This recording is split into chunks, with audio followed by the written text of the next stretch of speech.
Welcome to the Bloom Where You're Planted podcast from Never Too Late Cafe. I'm your host, Laura Womack. Each week we sit down for a chat with someone just like you, someone who had an idea, a passion, a dream, or sometimes just a thought, and planted that seed, watched it grow into something they wanted to share with the world. If you have an idea for a topic or someone that would be a guest for the Bloom Where You're Planted podcast, feel free to reach out to us on Facebook, where you can join our Never Too Late Cafe Facebook group. We'd love to hear from you. Welcome back for part 2 of our time with Meghanne Dailey. So, A Lady's Reckoning. Mm-hmm. Tell us a little bit about that one.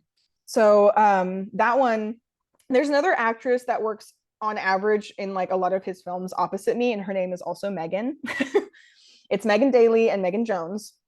Mm-hmm. Megan Jones is her name, and she is a phenomenal actress. She's also worked with Amy in her Letters to Daniel series and everything, and she was the lead on A Lady's Reckoning. Did a phenomenal job. And I played like an investigative PI character that was like essentially in that one, she and her husband get caught up in a situation they weren't supposed to see with like this drug bust situation. And then he winds up being killed by the people involved, and she winds up getting away and a police officer finding her and taking her home. And like from there, she's like on like a path of revenge to get the people who killed her husband.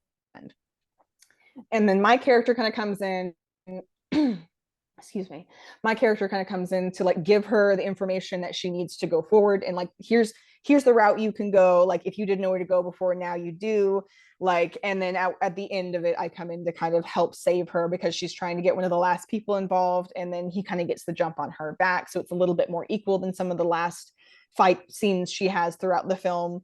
And I come in and kind of like we get the guy together, and then I shoot him at the end, and it's this big scene. It's that one's very like action intensified kind of vibe. More it's a different vibe than some of his other films, but it's one of my favorites because it was my favorite film, but it's not one of my favorites that I've acted in terms of I don't feel like that was my best job that I've done on a set. So are these all available like on YouTube? Absolutely. Or are there links? Everything on my IMDb you can find via the Blessed Melody Productions YouTube page. Blessed Melody. And also, if you find my YouTube page at Crossroad Productions, I have them listed under films on my page. And you can just kind of go and look through and you can find his through my page as well. So either works. Very cool. So, well, you've actress since the age of 9. Yep. Filmmaker. And you've produced. Mm-hmm. And let's talk about Mirror. Mm-hmm.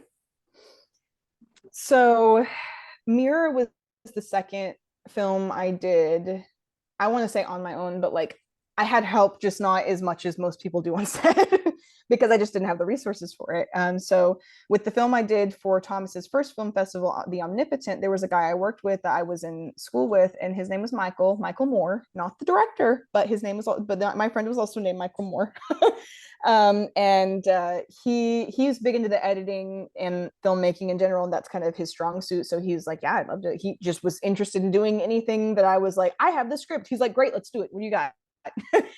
And he worked on the Omnipotent with me, and I had a couple of other actors and people that worked on that one with me actually, which is funny because I still don't think that one wound up being as good as Mirror did.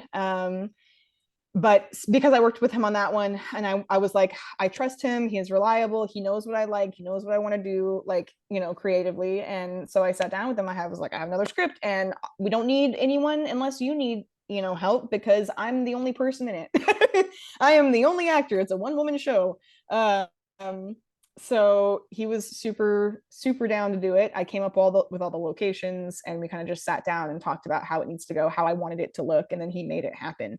What we should have done was had a shot list and all the professional stuff, but it was honestly just the two of us communicating like for 14 hours about what we wanted to do, because the whole thing was shot in one day. Wow, that is amazing that it was in one day. Yeah. I mean, I've seen it, and That sounds exhausting, but go on. Yeah, it is. Well, and the one we did before that one was also like about 13-14 hour day, all shot in one day, because it was a 2 week time frame and we had to get it done fast. So we were used to that. And because we already knew what we wanted, we were really good at communicating. I miss working with him. He lives in a whole other state, like hours and hours away now, got family, and kids and everything. So I'm not trying to to make his life more hard or stressful than it already By is. I saying know. we have 2 weeks to finish this. Yeah.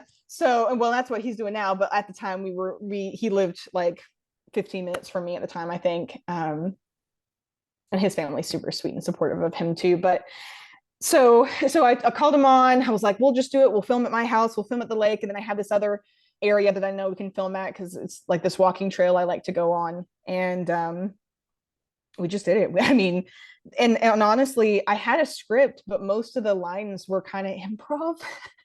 It Oh, was like, yeah, I had a script and I did read the script, but it was like the script was more like guidelines. It wasn't like I was following it. It's a an very personal outline. piece. Yeah, it was. It was a Here's what I guideline, it was an want in it. outline. Here's what I Mm-hmm. want it to look like, but I don't know that I'm gonna follow those necessarily. And we just kind of did it. I know that doesn't, it's like step by step. I don't know if I can give it. It was very chaotic and we just kind of did it. I don't know if there's any other way to explain it. But Mirror itself it's personal to me for a lot of reasons, because while we've been talking about, I was busy from the time I finished high school to the time I got married and moved and COVID hit. I mean, busy, busy, busy. And one of the reasons is because of my passion for film and for the arts, and that's what I wanted to do for the rest of my life. But the other reason was because there was someone that came into my life and I wound up being with for 3 years of my last year of childhood, I guess, 17, 18, 19, and 20 approximately is the time frame I was with this person.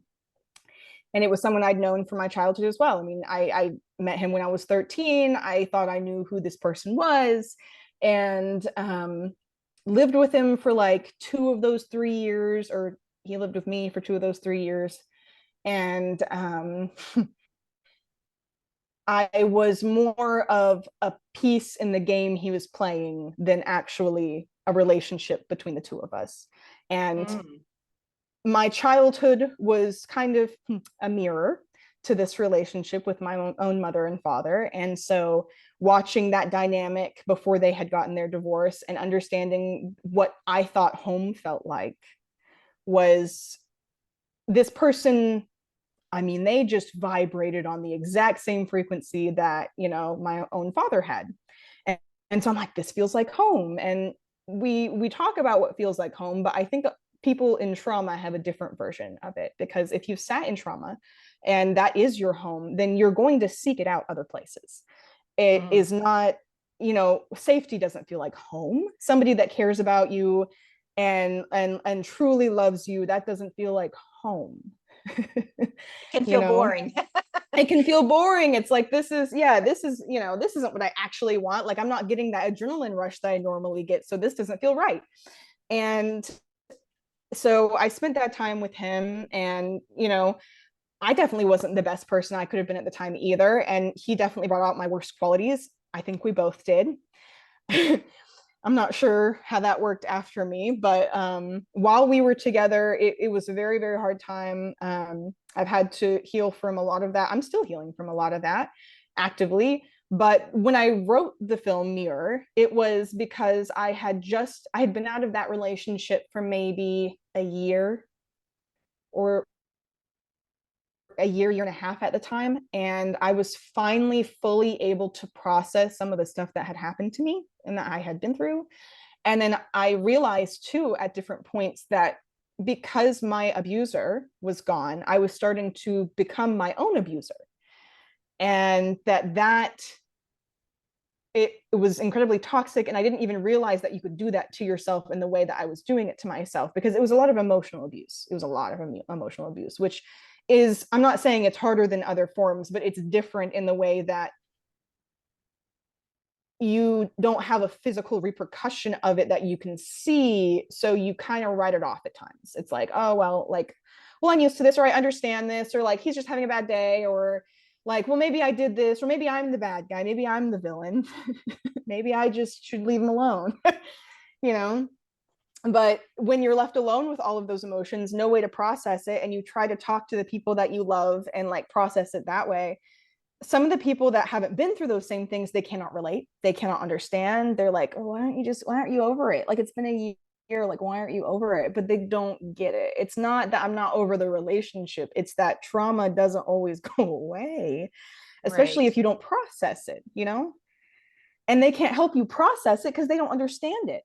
And some of the people who do understand it are too traumatized still and haven't processed their own. So then you're triggering to them and then they have to go. So I found myself in the space of being unkind to myself, not loving myself, re-traumatizing myself at times, treating myself poorly, and also not having anyone to talk to about that, because anytime I tried to, it was like awkward, or the person would run away, or I just would stop getting phone calls. Like, it was very isolating.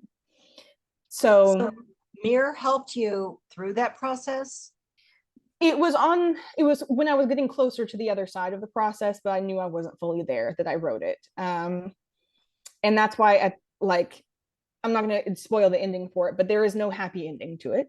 Nothing gets resolved at the end of it. In fact, the feeling consumes at the end of the film purposefully, Mm. because when I wrote the film, that's how it felt. It was like, it's not that I'm not trying to get better, but this is how I'm feeling. And when I filmed it, I wrote it and filmed it in the same year. And then we filmed it all in that one day. And then I think he had edited it within a few weeks after that and was like, what do you want to do with it? And he just sent it to me. He's like, it's your film. What do you want to do with it? And I locked it away for 4 years. Oh, okay. It was finished 2019. And I did not do anything with it until February of this year, 2023. So what kind Because of life has it had since you've released it? a beautiful one, one I didn't expect, one that was, to get to the point of releasing it was very hard. I think it was like, I spent those 4 years trying to heal. I went through a lot. I mean, that could be a movie within itself, what happened in those 4 years. A couple of movies actually. But like, when I finally got to the point of, I need to do something with this, I need to get my work out there, I need to get back into the industry. And I was like, I do have something though, and it's this film. And I reached out to the guy who made it with me, Michael, and I was like, hey, like, how would you feel if I actually started sending it to film festivals? And he was like, I mean, it's your film. I always said, do what you want with it. Like, it's your film. And I was like, okay, well, like, I'll let you know updates if anything happens, if we win anything or whatever. And he was like, absolutely, I'm excited to hear about it. And I was like, cool. And then I started sending it. Before I sent it to the film festivals, I actually made a Facebook post, because I was like, and I never do this, I'm never like the person that's like, hey guys, how are we doing? I need your opinion. But I felt that I needed that. And I was like, I have this film, this is the synopsis of it, this is kind of the theme. And I just want to know if anyone would be able to understand or relate. And the amount of love and understanding and kindness that I got from people I never hear from, I, never talked to, that were like, release the film. Please release the film. We need it. We want to see it. You can't do that. You can't keep that from us. And I was like, okay. And I was scared. And I just remember like feeling I was going to throw up the whole time, but I was like, I'm going to send it. And I just kept sending it. Send it more film festivals, more film festivals. Amy and Thomas were both like, send it to this one, send it to this one. I'll show you how to work the Film Freeway website. Like, you have to do this. You have to send it out. And I did. And I sent it to 10 festivals. So far, it's been accepted by 5.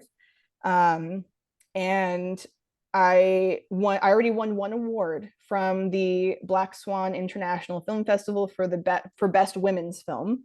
That And was where's that? crazy. And where's that located at? India. It is very international. That So is while so I was not cool. able to go to India, yeah, well, and it made me feel good too, because I remember Thomas talking about like some of his films made like won awards in Japan, and I'm like, man, I wish I could be like internationally seen. And then I did it, and not only did it work, but I got an award within the first, I think, month of sending it out. And I was like, okay, I have to keep going, I have to keep doing this. And that's when Amy and Thomas were like, send it to Imaginarium, which is where we met. And I sent it there. And while we didn't win any awards there, it was close enough that I was able to go to the festival itself, and it's been one of the bigger festivals. I've been to bigger ones, but this one was fairly big in comparison.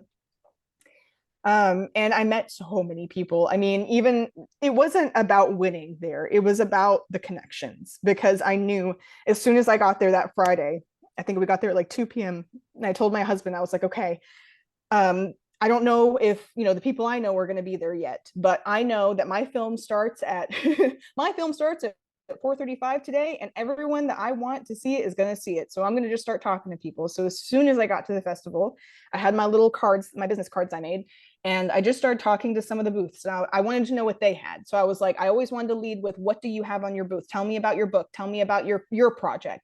They'd tell me about it. And then if I felt like they would be receptive to the type of themes in my film, I would give them my card and say, my film's at 4:35 today. Would you mind coming and seeing it? And I did that to, I don't know how many booths, but by the time 4:35 rolled around, I was getting so anxious because it was only like me and my husband and like 3 other people in the little like theater area they had for us.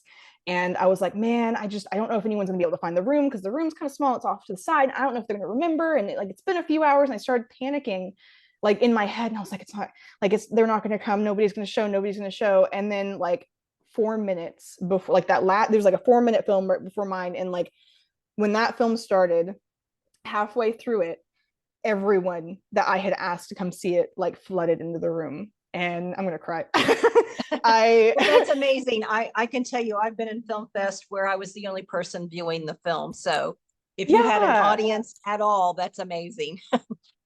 It was beautiful. And like the people that came to support it were so kind. And before they left the room, I had all these people coming up and like being like, congratulations, it was so good. And then like one woman came up and she hugged me and she was like, you really made me feel something. And like, it just was overwhelming, the response that I got from it, because like I said, this is very personal and it's like my baby in terms of like the projects I've made so far. So it's like the fear of nobody caring or thinking I'm crazy because of it was overriding like my confidence. And then that brought me to a whole new space of, people do care, people do want to see it, and sometimes they also need to know that they aren't alone. Absolutely. So this podcast is called Bloom Where You're Planted, and I always ask people what that means to them. I love, when you told me about it initially too, I've been thinking about it a lot, because I love the name of the podcast. I think it's beautiful, and I've been telling people about it, and they're like, oh, that sounds really cool. And people are asking where to hear it now too, which is exciting. But to me, Bloom Where You're Planted, first of all, is beautiful, but it's like, it doesn't matter where you start, it doesn't matter where you were born, what circumstances you're surrounded by. Like I said, like I wound up in a nasty relationship because of the one that was modeled to me as a child.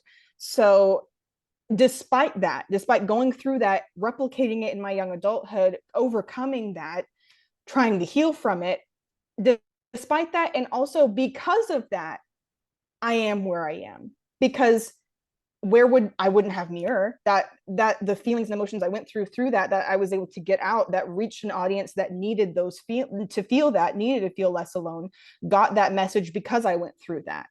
To me, it means you should not only understand that you can overcome anything wherever you are, you should also embrace it, because sometimes it is the reason you are who you are, and your accomplishments in the future, it's the reason that they're happening for you at times. So while I do have some resentment about things that have happened to me in my life, I have a greater understanding of why they happened. The resentment is way outweighed by the understanding and the love that I have for the growth that I've created in my own life because of the hardships, because of where I started, and I've worked pretty much every moment of my life to be a creative outlet and to be an emotional outlet for other people to see me. I am their mirror. They are my mirror. There's a reason it's called mirror.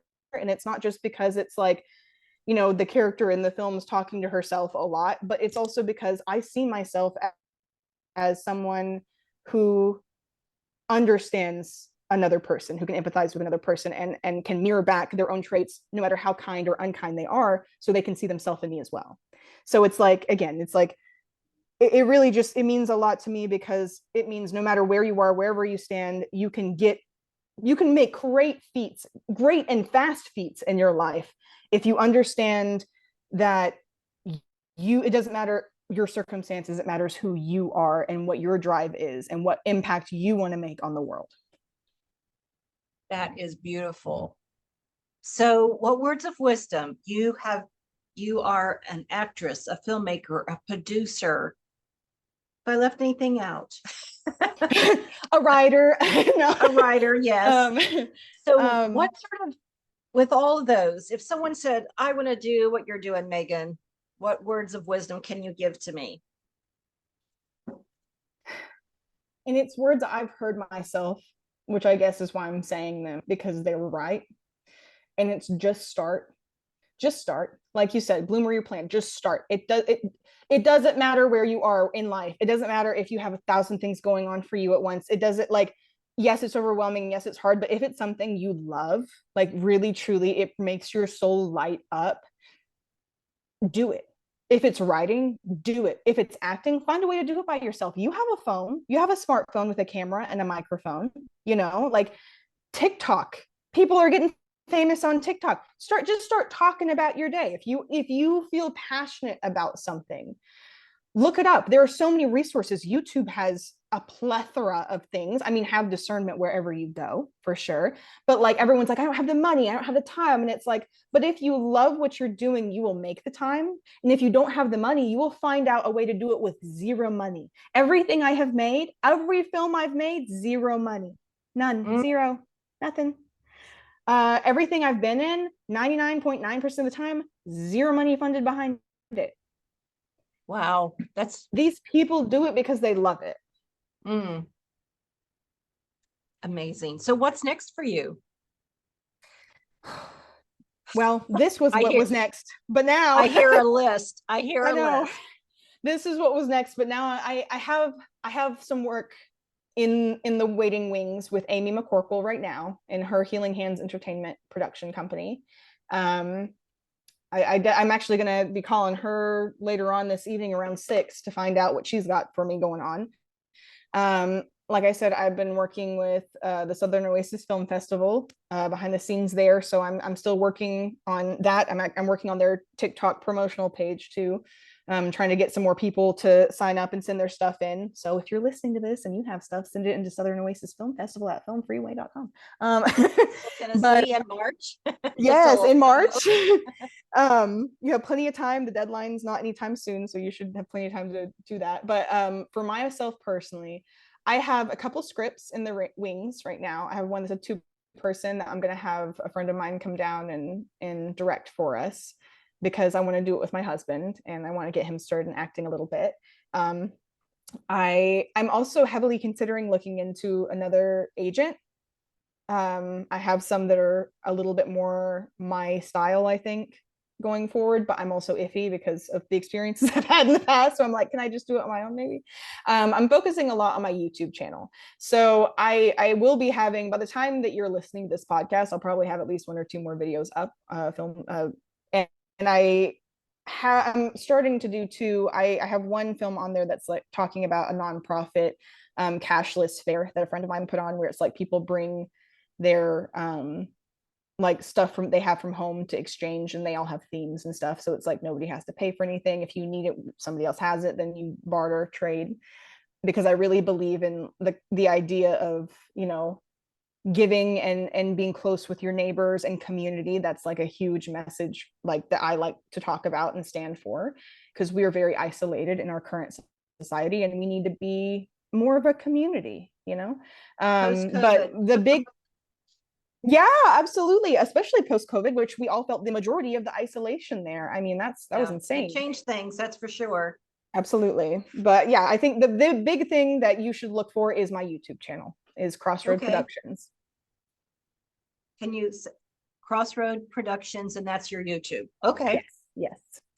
And just so people know, that will be in the show notes, your links. And yes. All right. So I want to thank you so much, Meghanne, for being a guest. And wow, you have like a long list of things you've done and what you're doing, and your energy is fantastic. I can't believe that you're only 26. Basically, correct? yeah, 26. I'm about to turn 27 in a few months. So But like I know, but yeah, it's wild. what you've done, it's amazing. So Thank you. I just want to thank you for joining us, and we'll definitely keep you in mind for future, because it's always good to catch up again. So Bye. bye-bye now. So as our time comes to a close, remember to keep creating, keep sharing, and keep supporting each other. And remember to bloom where you're planted. Bye for now.